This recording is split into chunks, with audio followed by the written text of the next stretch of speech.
On behalf of the Consulate General of India in San Francisco, it is my honor and privilege to welcome you to the AI Impact Summit pre-summit conference here in the Bay Area. As you know, India will host the AI Impact Summit 2026 in New Delhi on 19 to 20th February 2026 with the theme Sarvajana Hitaya, Sarvajana Sukhaya, which means welfare for all, happiness for all, reflecting India's enduring civilizational commitment to prioritizing human well-being at the center of progress. Under the visionary leadership of our Hon'ble Prime Minister Narendra Modi ji, India is not merely adopting artificial intelligence, we are actively seeking to steer its course toward the global good.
AI has the power of enabling that, and once that happens, more than 500 million people can have the potential of getting integrated into the digital economy. Around 27 countries are building Aadhaar-based solutions like what we have done. Even countries like UK are looking at a DigiLocker kind of solutions. So both in the global south and many countries which are kind of developed and advanced, they are also looking at how technology has empowered India, and we are kind of trying to make it available for other countries as one of the outcomes that we had after the G20 summit that we hosted 2 years back.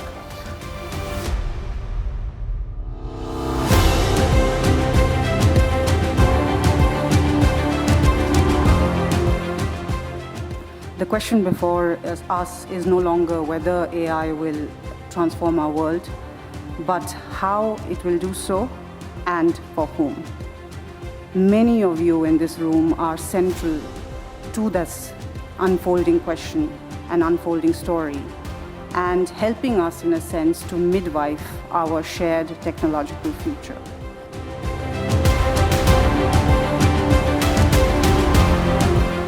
The United Nations is committed to translating the title of this panel, AI for All, into reality.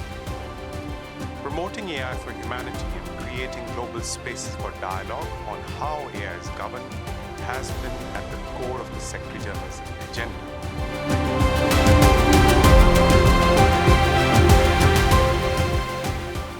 We have a huge supercomputer built, which is very green, very sustainable.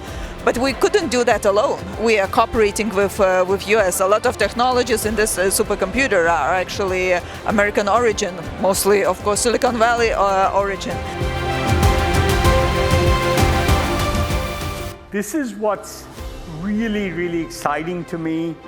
The level of welfare we can have, the level of equity we can have, and frankly, for India, an opportunity to have real global influence is there using AI with the right policy.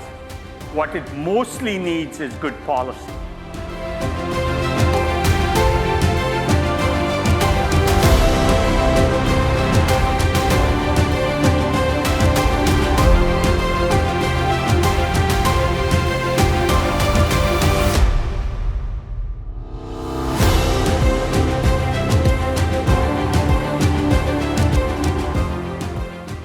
How do you keep the human in the loop in this extraordinary evolution? What is our particular place? Is it before, is it during, or is it after? do you have a human being, quote unquote, write the most beautiful and gorgeous of prompts? There is still an element of taste that goes into building product, right? And so if it was bots that were building products for all of us, I think we would result, it would end up in a world where all the products would actually look the same. But what the models can't do, and what people are really good at, is having human intuition about what's going on behind the scenes. I would say maybe there are two things that I'm worried about. One is the democratization of AI. So that's like, when the internet came, we had this huge digital divide. In terms of human-centered innovation, the one point I want to make is that data is core to AI, and India has a lot of data.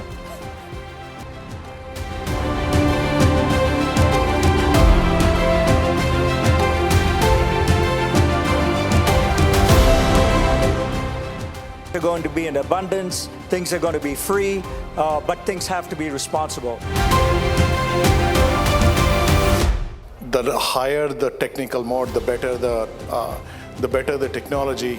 The consequences of creating financial returns are also connected with that opportunity.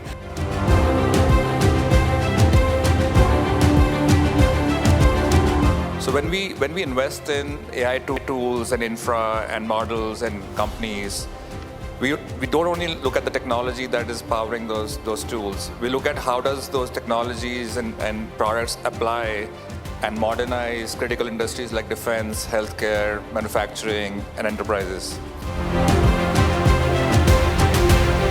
So self-driving is probably going to take over the US. 1 million Uber drivers will probably be unemployed in America over the next 5 to 10 years. That's almost a certainty, right? Governments often don't have enough capability.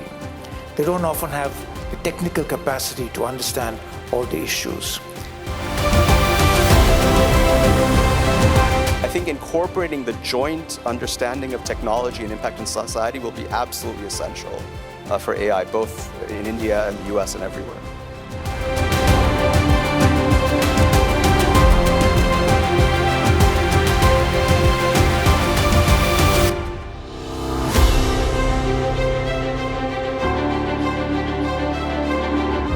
So the first question is, are you concerned that strict sustainability requirements and AI regulation might actually lead to a shift of innovation away from Europe to other regions of the world?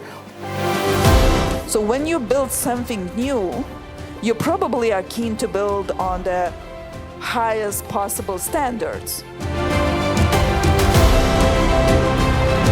Today, the global electricity demand for data centers represents about 1.5% of the global electricity demand, and that's set to anticipated to become 3%, which, while still negligible, it's a big problem to solve.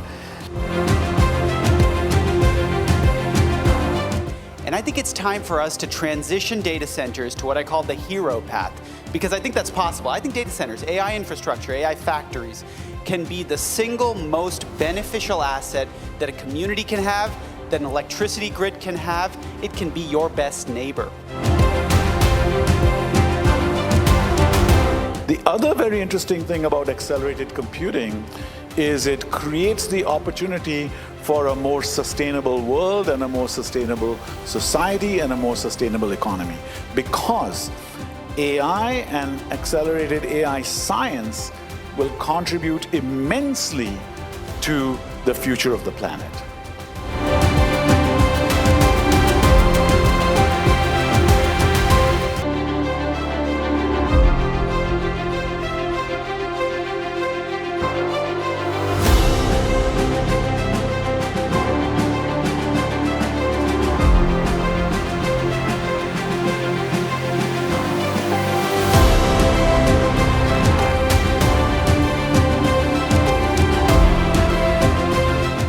There are less than 10,000 people, probably less than 5,000 people who can build a frontier model today.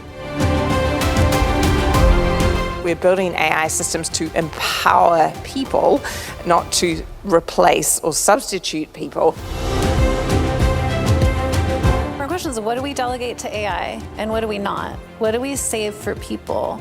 And how do people and AI work together productively? To help everyone everywhere in France to understand what AI is and how they can use it for your job, but also in your private life. Learning is not just about getting answers, it's about actually helping people through the learning process. When you talk about AI, the other thing is everybody, it's a double-edged sword. I use the analogy, it's a surgeon's knife. It can be used to save a person or it can be used to kill a person.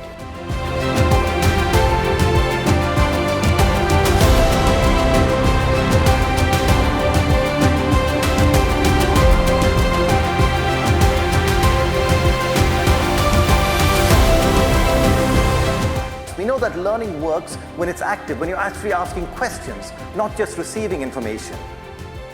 It can also enable you to remember better by creating frameworks around what you've learned. At a deeper level, it can also break down barriers.